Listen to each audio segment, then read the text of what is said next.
New Year's Eve, 1944, Kaunas. A cold, bitter wind blew snow through the streets as German soldiers patrolled in silence. Teenage boys were already setting off cheap firecrackers in alleyways. Among the festive chaos, a young girl named Regina was ready to welcome the New Year's Eve with joy. I was 13 years old. My parents took me along to a New Year's gathering at the home of some family friends on Prancūzų Street. A classic New Year's celebration in Lithuania. Plenty of alcohol, plenty of loud, cheerful conversations. She and the other children watched from the sides as elegantly dressed adults laughed and danced in the living room. Suddenly, we heard gunshots in the yard. Then came the pounding on the front door. When the hosts opened it, two armed men stormed inside. They ordered everyone to raise their hands. One of them handed a guest a plate and told him to go around collecting everyone's valuables. Even though 1944 was the height of World War II, spirits in Lithuania that night were surprisingly high. After all, for one night, New Year's Eve, people could forgive their worries. But not Regina. That night, 13-year-old Regina witnessed a violent robbery. The intruders gathered the jewelry, barked at everyone to stay still, and thankfully left without physically harming anyone. Still, to Regina, they seemed like truly evil men. She felt like she had narrowly escaped death. Just as her heart began to settle, more gunshots echoed from the yard. Fear paralyzed the people in the apartment. Please, not again, Regina fought, but the robbers didn't return. She was shaken, traumatized, and robbed, but alive. Later, when speaking with investigators, Regina quickly described one of the attackers. She wasn't the only one who remembered his face. It stood out. Striking features, expressive eyes, full lips. The kind of face you only need to see once to remember forever. But just as the family was beginning to recover from the ordeal, they opened the newspaper and were hit with a fresh shock. There, under a bold headline praising a Soviet hero, a partisan, a hero of the USSR, was that same haunting face, the same man who has stared at them with cold, expressive eyes that night. His name, Alfonsas Čeponis. But this video isn't really about Regina.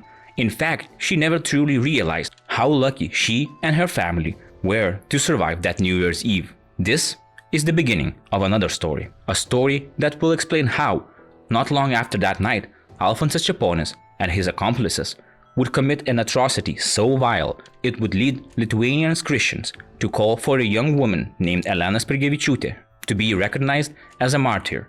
Her name would be added to prayers list, and in 2024, the anniversary of her birth would be commemorated.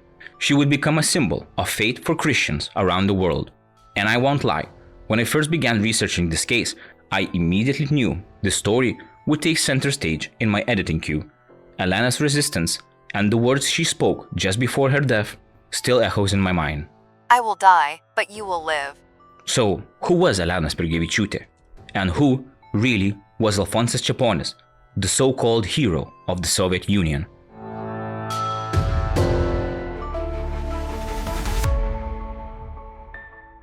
Born on December 22, 1924, in Kaunas to a family of civil servants, little Elena Spirgevičiūtė's early life was far from easy. From infancy, she struggled with poor health. One of her most serious challenges was a spinal deformity, but thanks to her mother's timeless efforts and perhaps the power of love, it was eventually healed. Her first steps, her first hurdles. But Elena was strong, and honestly, reading about someone recovering from a spinal condition in Lithuania in 1944 is nothing short of remarkable. In 1931, Elena began attending the 15th middle school, where she did well both academically and socially. Later, she enrolled in the prestigious Saulės Girl Gymnasium, where she was educated by the Sisters of Saint Casimir. Life was simple, but even during the German occupation, it was still full of joy. Every morning, on her way to school, Elena would stop by the Church of Resurrection. After attending Mass and receiving Holy Communion, she would hurry to class on foot. It's said that she would never eat beforehand, as her faith requires feasting before communion. As you can see, Elena and her entire family were deeply religious. Her sister later wrote in her memoirs, After some time, she began to complain of headaches at school. Our mother advised her to receive communion less often so she could eat something in the morning. Elena listened. She truly was devout. I still remember how, every evening without being told, We would kneel in our bedroom and pray to God. Every Sunday, we both went to church, attended Mass, went to confession, and received communion. At home, we did all sorts of chores, from cleaning the rooms to caring for the animals. In that regard, Elena was second only to our mother. Sometimes after school, Elena would say that the other girls teased her, mocking her modesty, purity, kindness, and faith. It upset her, but she never changed who she was.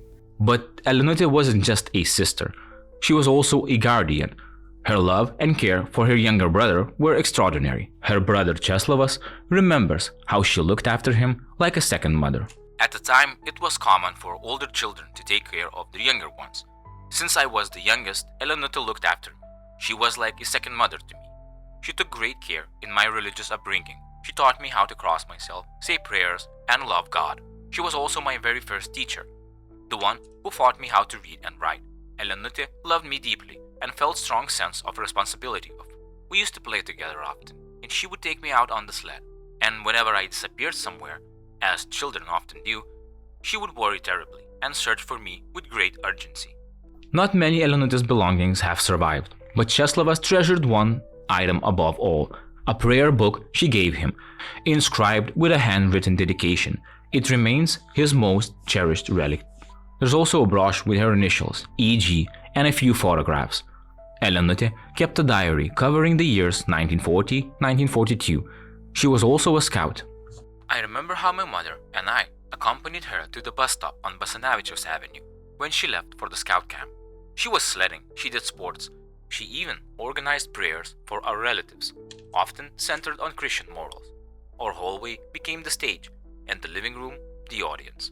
On May 1st, 1943, driven by a desire to help others, especially children, Elena enrolled in the Faculty of Medicine at Vytautas Magnus University. However, the war disrupted her path. When the Germans shut down the university, she pivoted to studying foreign languages and began attending teachers' training courses. Despite the challenges, she remained intelligent, observant, and full of respect for her elders. Elena was someone who pursued noble goals in life. Her diary contains handwritten prayers that reveals the depth of her spiritual world. In one entry from February 23, 1941, she wrote, Jesus, my good Lord, have mercy on me, that I may always be chaste, pure, honest, loving, and kind. Mary, my mother, protect me from dark stains that could tarnish my soul. Let me live like a flower, bright and clean, and die happily.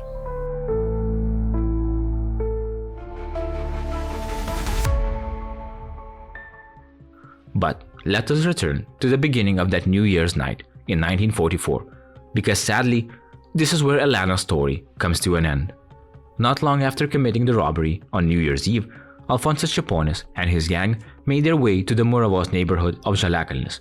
Today, a large white angel statue stands silently at the intersection of Taikos Avenue and Student Street, marking the site of a tragedy that took place on January 3rd.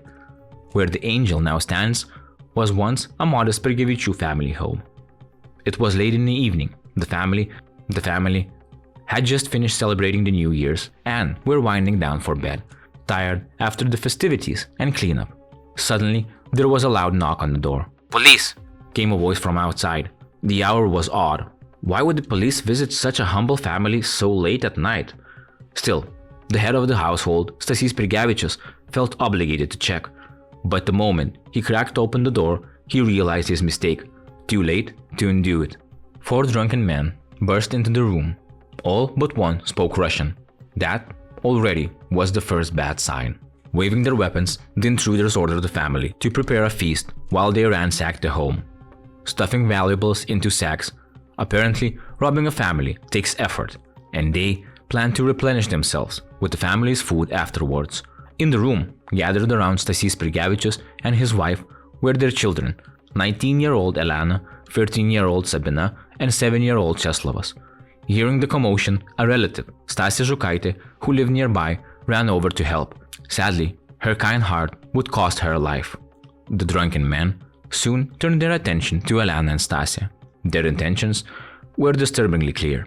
Realizing the danger, Stasė made a desperate decision. She would run. Her house was nearby. if she could just make it through the snow. She managed only a few meters before one of the men coldly shot her in the back. She fell dead in the snow. The killer returned to the house as if nothing had happened, sat back at the table with the others and resumed eating, while Stasia's body lay frozen outside. She could have survived that night had she not rushed in to help the Spirgevičiūtės family. But things only got worse. The robbers had taken everything of value. They had eaten, so why were they still here? Then came a terrifying gesture. They removed the bullets from their weapons and, loud enough for the entire family to hear, began discussing which family member each bullet would be reserved for. This was not just a robbery, it was a pure terror aimed at a completely innocent family. The fear, the panic that must have gripped the parents and children, it's nearly impossible to put into words. And still, the night wasn't over. One of the Russian-speaking intruders ordered Elena's mother, Elena Spirgevičiūtė, to go up in the attic. The purpose of this command, unfortunately, requires no explanation. Many years later, I accidentally overheard my mother telling a friend that on that horrific night, she had to satisfy the desires of a drunk Russian-speaking intruder in order to save our lives. Confessed Elenutės surviving sister, Sabina Spirgevičiūtė Šultienė. But the intruders didn't keep their word. My sister Elena, who resisted them, was dragged from room to room. According to all available information, the attackers had targeted Elena specifically. They even threatened to kill her if she didn't submit, but Elena held firm to her chastity. She resisted so fiercely that even 4 men couldn't overpower her. Faced with a girl who wouldn't break or be intimidated, one of the rapists finally told her to say goodbye to us. When Elena made the sign of the cross over us, a door to another room opened, and a young man speaking Lithuanian pulled her inside at gunpoint. Moments later, a gunshot rang out. Just before that, Elena managed to say a prayer, bless her family, and utter these final words. I will die, but you will live. Some accounts even say she was still making the sign of a cross as she was pulled into the room of death. I don't know who among those present in that room pulled the trigger and killed my sister, said Elena's sister. These memories paint such a brutal picture. According to all sources, the fact that Elena did not give in, that she resisted and refused to satisfy those pigs' sexual urges, choosing instead to protect her purity and faith, that is what ultimately saved the rest of her family.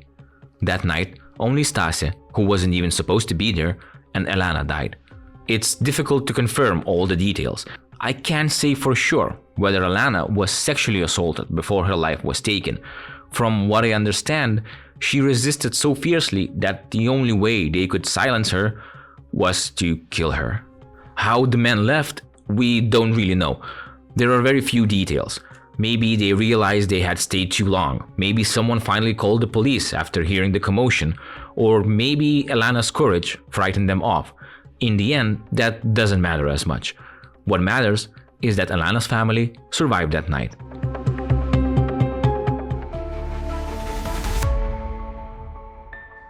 Three weeks later, on the morning of January 24th, Stasys Spirgevičiūtė was walking down Siūlų Street in Žemieji Šančiai to visit a relative.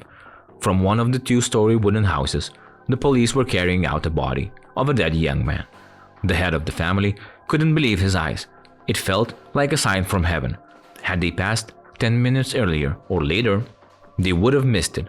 But now it was clear Elena's sacrifice had not been in vain.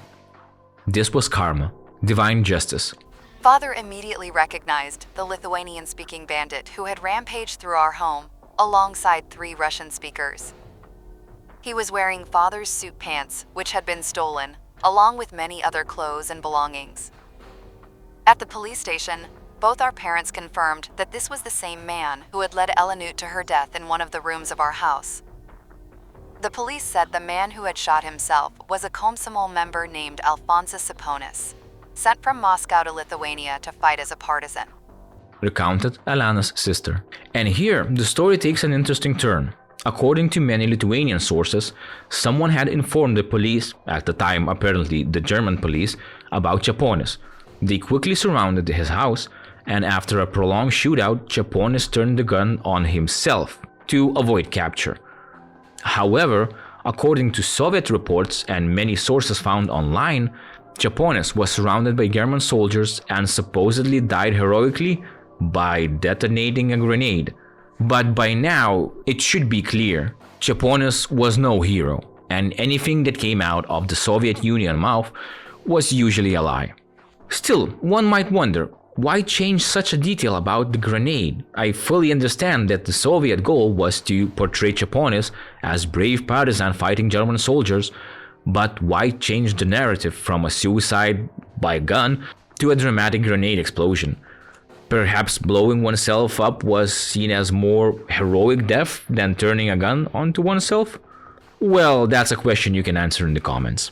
Much was written about Chaponis' so-called partisan activity and death after the war.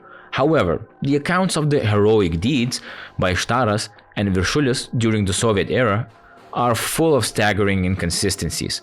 Despite these contradictions, the title of a hero of the Soviet Union was hastily and pre-plannedly awarded to him for his alleged involvement in those events. The sister of the murdered Elena Spirgevičiūtė, Sabina, together with their mother, dared to approach the highest authorities of Kaunas, Lithuania, and even the Soviet Union to prove that so-called Soviet hero, Alfonsas Chaponis, was in reality a criminal. Can you even imagine the kind of courage it took to go up against the Soviet regime to try to prove that one of their heroes was in fact a monster? One summer day in 1958, Sabina, Elena's sister, was sitting on the steps of her small home, peeling potatoes. Suddenly, a Pobeda car stopped by our gate. The driver informed us we were expected at the Kaunas Communist Party Committee. He waited while we got dressed, then drove us to the first secretary of the city's Communist Party Committee.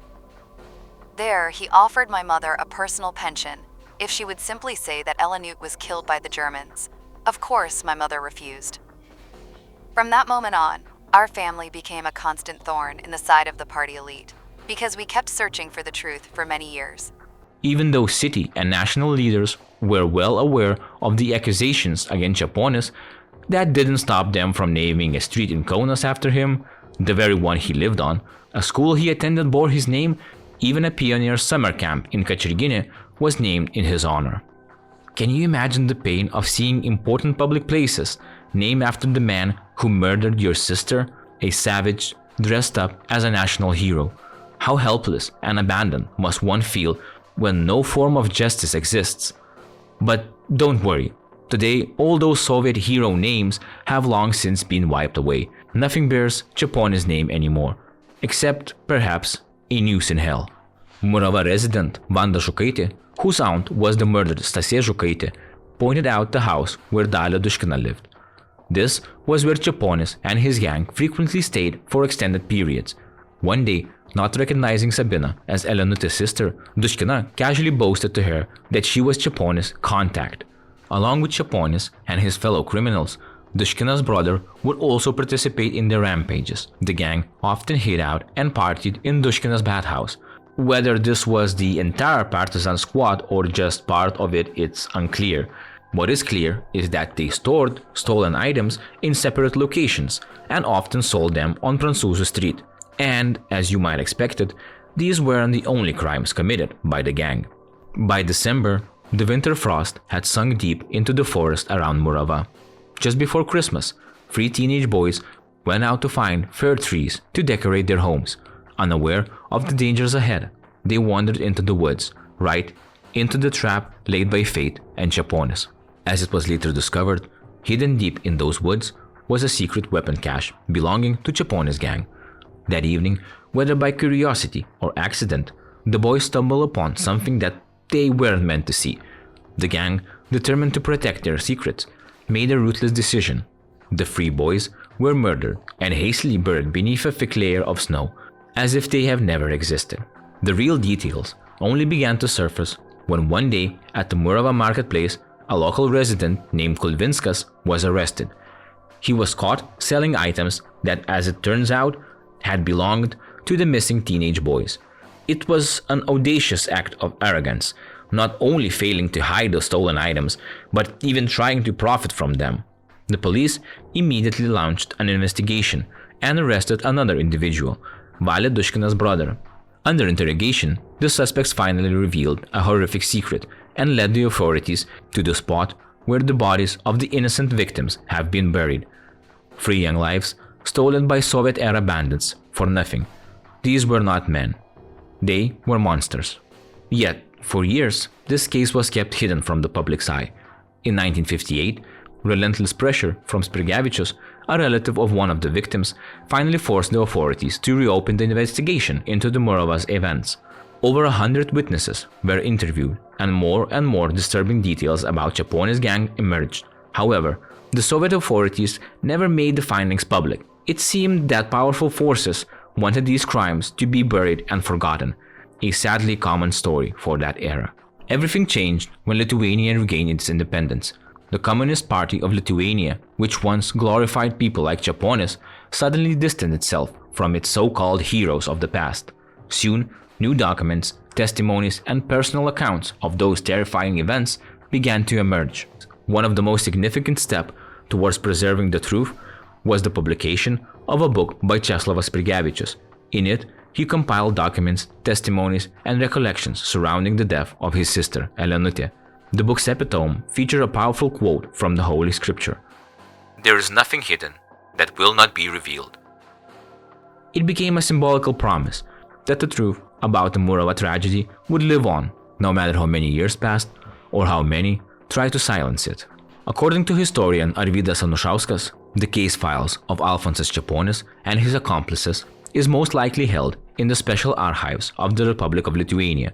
However, Rimvydas Valatkevičius, chief prosecutor of the Special Investigation Division at the Lithuania's General Prosecutor's Office, stated that there are no records within the prosecutor's office of any criminal investigations into Čeponės activity. Both possibilities seem plausible. The Soviets could very well have tried to destroy all records related to the case, but did they succeed?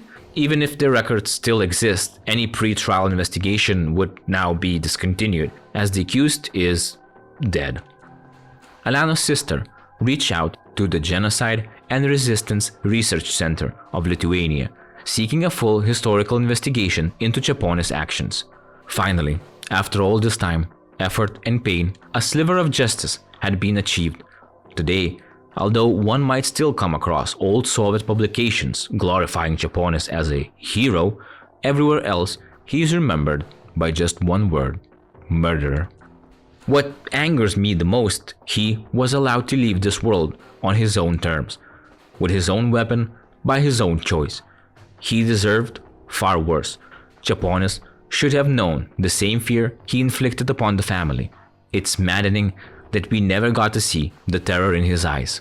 And yet, I believe Elena was 100 times braver than Čeponės ever was. At least now, his name will forever be associated with violence and shame, while Elena's will stand amongst the saints.